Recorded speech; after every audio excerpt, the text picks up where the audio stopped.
It's another one of those mornings. Holding this chipped mug, coffee lukewarm, and honestly the chill in this house isn't just from the drafty windows, it's just there. Mark's already up, clanking around in the kitchen trying to be quiet. Bless his heart, he's always trying. That's his thing, you know? My husband, Mark. He tries. He tries to make rent, tries to fix the leaky faucet, spoiler, he usually makes it worse, tries to make me laugh with his painfully corny dad jokes. He's just earnest. So earnest sometimes it makes me want to scream. Back in college when we were both idiots in love, that earnestness was cute. Comforting even. We thought we were some epic destined to be together love story, gonna conquer the world on minimum wage. Yeah, we said we were fiercely, passionately in love. And I told everyone that, even convinced myself for a while. We got hitched way too young, totally deluded that our combined fast food salaries and a shared dream would build us a castle.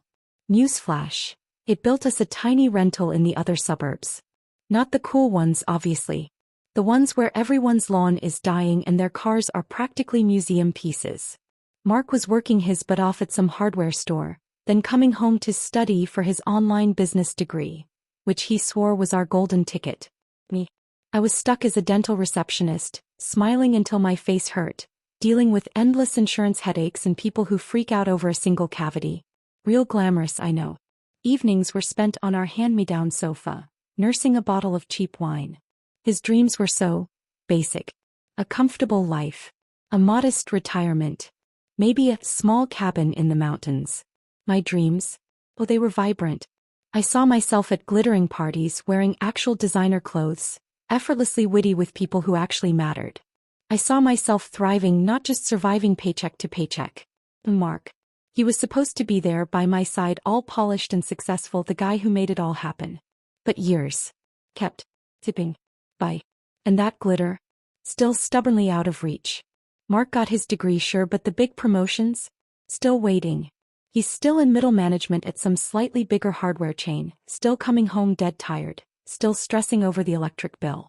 His earnestness, which used to be charming, now just feels like inertia. Like he's stuck on a loop. He's totally okay with this small, predictable life. And that, my friends, is the actual problem. As I am not fine with it. Not even a little bit. I started noticing everything. Like everything. The way he chews too loudly sometimes.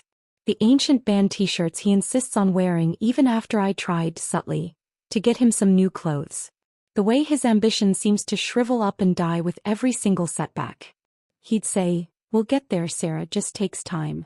And I'd put on my best, "I believe in us," smile, but inside a tiny furious voice was screaming, "Time for what? To be average forever?" Then came Alex. He walked into the dental office one Tuesday afternoon, not as a patient, thankfully, but as a consultant for our new software. And seriously, you guys, he was everything Mark isn't. Or okay, everything Mark stopped being for me. Alex. Sharp suit, confident laugh that just filled the room, and eyes that actually made me feel seen. Like truly seen. Which hasn't happened in years. He talked about his travels, his investments, all the latest tech. He spoke my language, the language of aspiration and opportunity, not mortgage rates and oil changes. Our chat started innocently. Software questions. Then implementation strategy lunches. He was charming, genuinely insightful, and he actually listened. Not like Mark, who'd interrupt with some practical solution, or a rambling story about his day before I'd even finished explaining my frustrations. Alex just nodded. Validated. He totally got that simmering yearning for more that I usually kept hidden behind my polite receptionist smile. I even casually mentioned Alex to Mark. "Oh, the new software guy is really smart, very professional." Mark just grunted, buried in some financial report. "Good," he mumbled, not even looking up. "Hope he makes things easier for you." That's Mark summed up. Always worried about my convenience, my comfort, never grasping the sheer depth of my unfulfilled desires. And that was the moment. His oblivious kindness.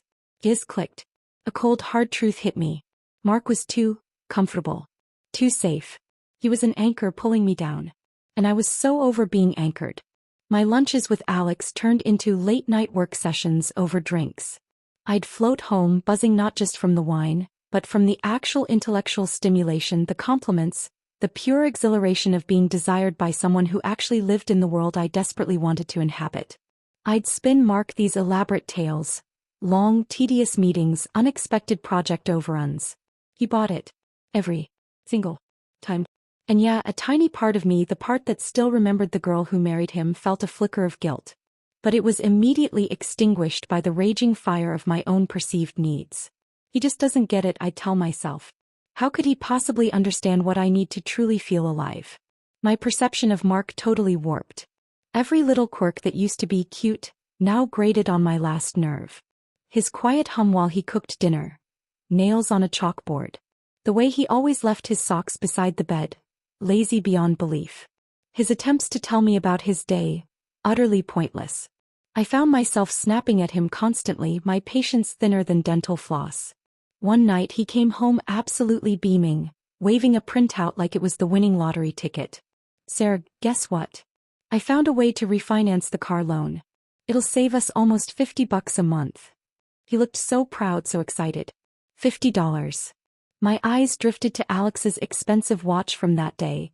The one he'd casually mentioned was a client gift. $50 wouldn't even cover one of Alex's happy hour taps. "That's nice, Mark," I said, my voice dead flat.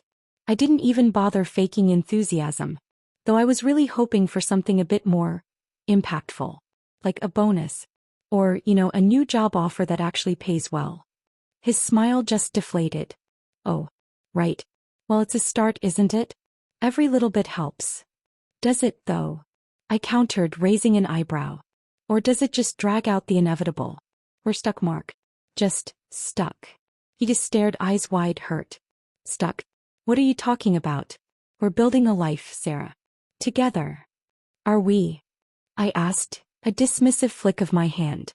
"Or are you building a life and I'm just here, waiting for you to finally catch up to where I need to be?" The words hung in the air, sharp as razors. He didn't say anything, just turned away, shoulders slumped. Good. He needed to hear it. He needed to understand that his best wasn't my best. He wasn't meeting my needs. It wasn't my fault he couldn't provide the life I deserved. The thought of ditching Mark outright filled me with a weird mix of dread and total thrill. Dread because of the drama, the judgment from people who just wouldn't get it. Thrill because of the freedom, the promise of a life not weighed down by his limitations. But then a much smarter idea started brewing. A perfectly elegant solution, one that perfectly aligned with my sense of fairness and my absolute right to be happy. Why choose? Why give up the comfort and security Mark provided, even if it was pathetic, when I could totally have the excitement and validation Alex offered? It was so simple. I'm a complex woman. I have complex needs. It wasn't about Mark or Alex, it was about me. And if I needed both to feel complete, who were they to tell me no? The open marriage talk with Mark was a masterpiece, if I do say so myself. One of the hardest yet most satisfying conversations of my life. I practiced it for days, framing it not as a demand, but as this super enlightened, progressive path to mutual growth. "Mark," I started one evening after he'd cooked dinner, another one of his earnest, bland attempts at food. "We really need to talk about our future. Our evolving needs." He looked up, startled, a piece of chicken dangling from his fork. "Evolving needs? What does that even mean?" I took a deep breath, trying to look all calm and rational, like I was pitching a brilliant business idea. "Look, we've been together a long time. We love each other, obviously. But people change. They grow. And sometimes one person just can't fulfill all of another's needs. It's just how humans are, His eyebrows scrunched together. "I don't understand, Sarah. What needs aren't I fulfilling? Just tell me. I'll try harder." I sighed, a long, drawn-out, exasperated sound. "It's not about trying harder, Mark. It's about fundamental compatibility. You're sweet, truly. But you're grounded. Practical. And I need more. I need intellectual stimulation, excitement, a certain kind of spark that, frankly, our life together just doesn't provide anymore." I watched his face, the slow dawning horror, then a flicker of pain. He put his fork down. "Are you saying you want to see other people?" His voice was barely a whisper. "I'm saying," I corrected him, my voice firm, "that I think we could enrich our lives and our marriage by exploring other connections. Think of it as broadening our horizons. It's a modern concept, Mark. Lots of couples find it incredibly liberating." He was silent for ages, just staring at his plate. Then he looked up, eyes all watery. Are you seeing someone else, Sarah? I met his gaze, totally unflinching. That's not the point. The point is our future being honest about who we're becoming. It's about growth. And it's about me getting exactly what I want, I added silently, enjoying the moment. He stood up so fast his chair scraped the floor. I can't believe you're saying this. After everything. After us. His voice cracked, all raw and emotional. I thought we were a team. I thought we were enough. And we are. I snapped back, matching his volume, feeling my irritation boil. But why limit ourselves? Why live in this tiny box just because it's easy? I deserve happiness, Mark. Don't you think I deserve to be fully realized? And what about my happiness? He choked out. What about my needs? Do any of those even matter? Of course they do. I yelled, standing up to face him. Because if I'm happy, truly happy and fulfilled, then I'll be a better wife to you. A better partner. This is for us, Mark. You're just too old-fashioned to see it. He didn't argue anymore. Just stomped out of the room. I heard the faint click of the bedroom door. So dramatic. So predictable. He just didn't get it. He never truly got me. From that day on, our home turned into a weird silent movie. Mark shuffled around like a ghost, his shoulders permanently slumped. He barely spoke, and when he did, it was just dull, practical stuff, zero warmth. He stopped trying to make me laugh. Stopped trying to touch me. And honestly, I felt totally justified in my growing contempt. He was so weak. So stuck in his ways. If he truly loved me, truly wanted my happiness, wouldn't he be thrilled about this progressive path? Wouldn't he understand that my fulfillment was the ultimate goal, and that it would totally benefit us in the long run? His sadness, his quiet resentment just felt like a constant burden, like he was trying to make me feel bad. And I refused to feel bad. I was doing nothing wrong. I was just living my best life, my truth. Kept seeing Alex. Our thing deepened, even though Alex was always a bit detached, enjoying the chase, the clever banter. He never pushed for anything exclusive, which honestly suited me perfectly. It just proved I was sophisticated, capable of handling complex dynamics, unlike Mark, who was still clinging to some ancient, simple idea of monogamy. I started disappearing more often, coming home super late, with vague excuses like work event or girls' night out. Mark would be awake, just sitting in the living room, staring blankly at the TV. He never asked where I'd been. Just looked at me, that silent accusation in his eyes that I'd expertly ignore. You're tired, Mark, I'd say, voice sharp. You should just go to bed. Don't wait up for me. Like his waiting was some huge inconvenience. He was less than the man I deserved, less than the man I needed. He was a placeholder, a comfy-ish, if slightly worn, safety net. His inability to give me the life I wanted, his emotional fragility, his stubborn refusal to get on board with my enlightened perspective. It all just shrunk him in my eyes. He was a shadow fading into the background, while I, the actual star, was finally stepping into my dazzling spotlight. One morning he managed to spill coffee on the counter. Such a minor thing, easy to wipe up. But I watched him fumble with the cloth, his hands trembling slightly, and a wave of pure, unfiltered contempt washed over me. Seriously, Mark, I said, my voice dripping with disdain. Can you do anything right? It's just coffee. Is it really that hard? He froze, the cloth still clutched in his hand, his eyes wide and empty. He looked like a deer in headlights. And in that moment I felt absolutely nothing but this cool, superior detachment. He was so pathetic. So fragile. He couldn't even handle a little spilled coffee, let alone the sheer brilliance and complexity of a truly modern relationship. He finally looked at me, and there was a flicker in his eyes, something new. Not pain, not exactly. But a deep, quiet understanding. Like he finally saw me for who I really was. And then it vanished, replaced by that familiar blank emptiness. He finished wiping the counter slowly, meticulously, then just walked out of the kitchen without a single word. I watched him go, feeling this weird mix of triumph and complete indifference. He got it. Good. About time. My happiness, my fulfillment, that's what matters. And if he couldn't keep up, if he couldn't meet me where I was, then that's his problem. Not mine. I was just living my truth. And there was absolutely nothing wrong with that. Nothing at all. After that open marriage conversation, which, let's be real, was me trying to be progressive and save our relationship by being honest about my needs, Mark basically became a shadow. He moved through the house like a sad, broken robot. His attempts at conversation vanished. He stopped trying to make me laugh, stopped touching me, just existed. And honestly, it just confirmed everything I already knew. He was weak. So weak. If he truly loved me, wouldn't he want me to be happy? Wouldn't he embrace this modern, evolved concept of a relationship? His silent sulking was just manipulative, trying to make me feel guilty. And I refused. I was doing nothing wrong. Meanwhile, things with Alex? Flourishing. Seriously, this man. He's exactly what Mark should have been. Mark still wears those faded band tees, you know?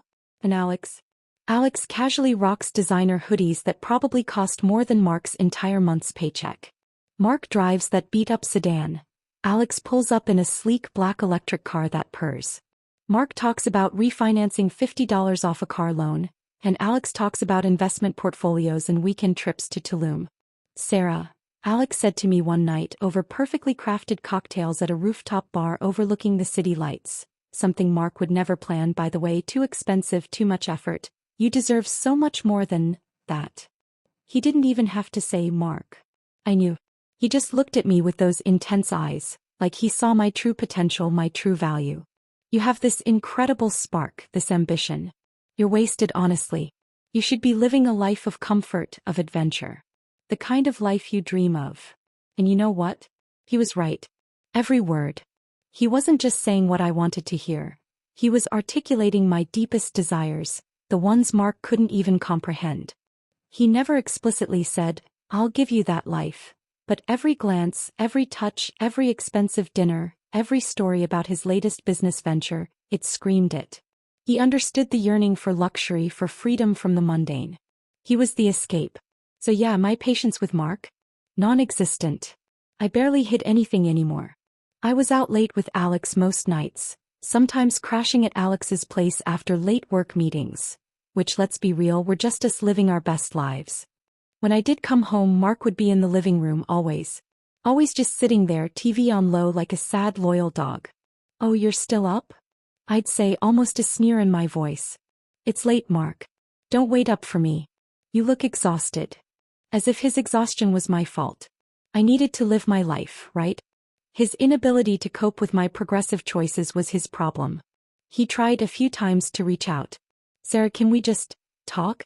About us?" And I'd just roll my eyes. "Mark, we had that talk. Remember? I was incredibly clear about my needs. If you can't get on board, that's on you. I'm not going to apologize for wanting fulfillment." He'd just sigh, that pathetic, defeated sigh, and retreat. It was almost a relief. His silence was better than his constant neediness. He was just a relic from a past I was trying to outgrow. Then about 2 weeks ago I came home and he was sitting at the kitchen table. Not on the sofa, not watching TV. Just sitting with a stack of papers. My stomach dropped a little. Probably another budget spreadsheet trying to convince me we couldn't afford something. "Sarah," he said, his voice flat, devoid of any emotion. "We need to talk."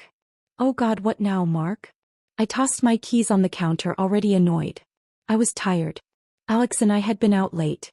"These," he pushed the papers across the table, "are divorce papers." My breath hitched. Divorce. He wouldn't. He was too weak. Too dependent. "What? Are you serious right now?" "Mark, don't be ridiculous. This is a massive overreaction."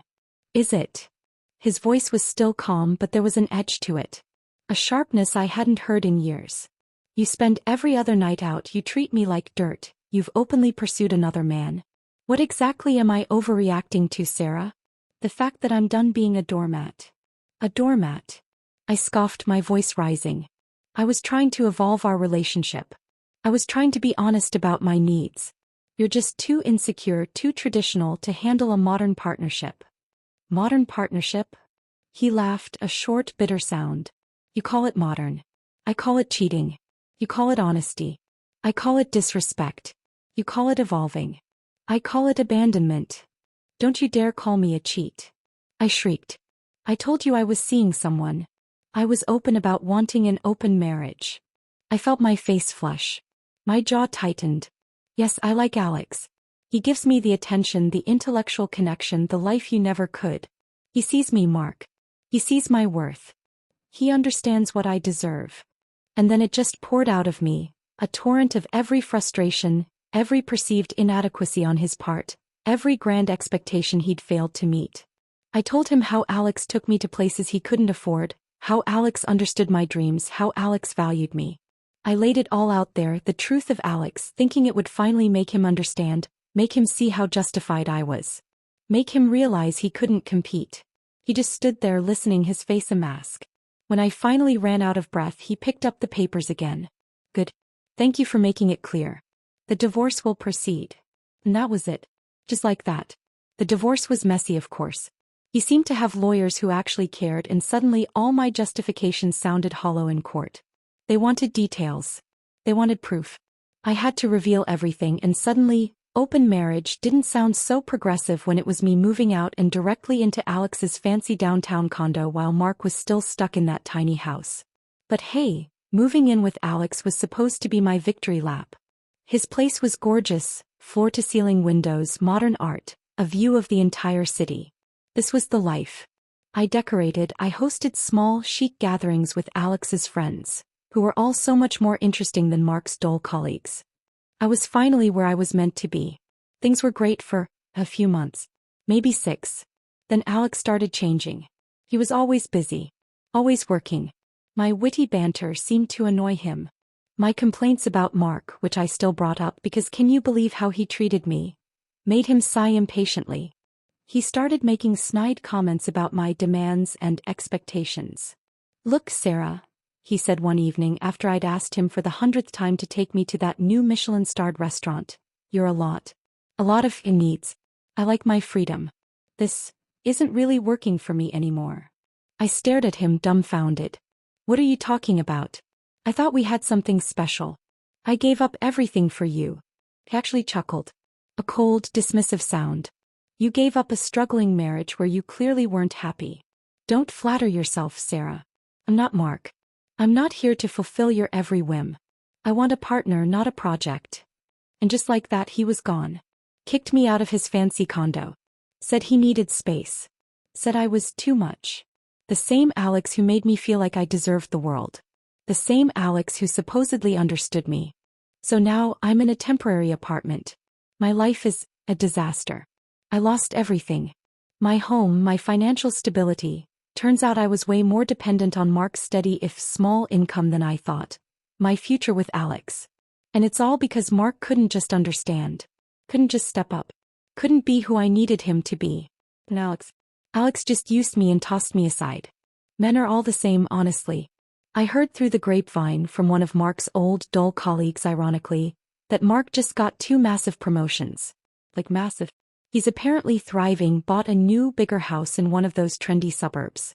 Funny, he never mentioned he was even close to that kind of success when we were together. But then again, after that open marriage talk, I barely asked, did I? Probably why he never bothered to tell me. Too busy being pathetic, I guess.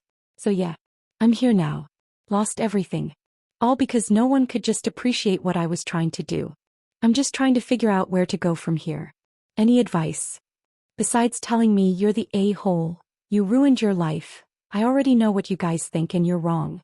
I'm the victim here. I was just too much for either of them to handle. I know I will find someone that can appreciate me for who I am.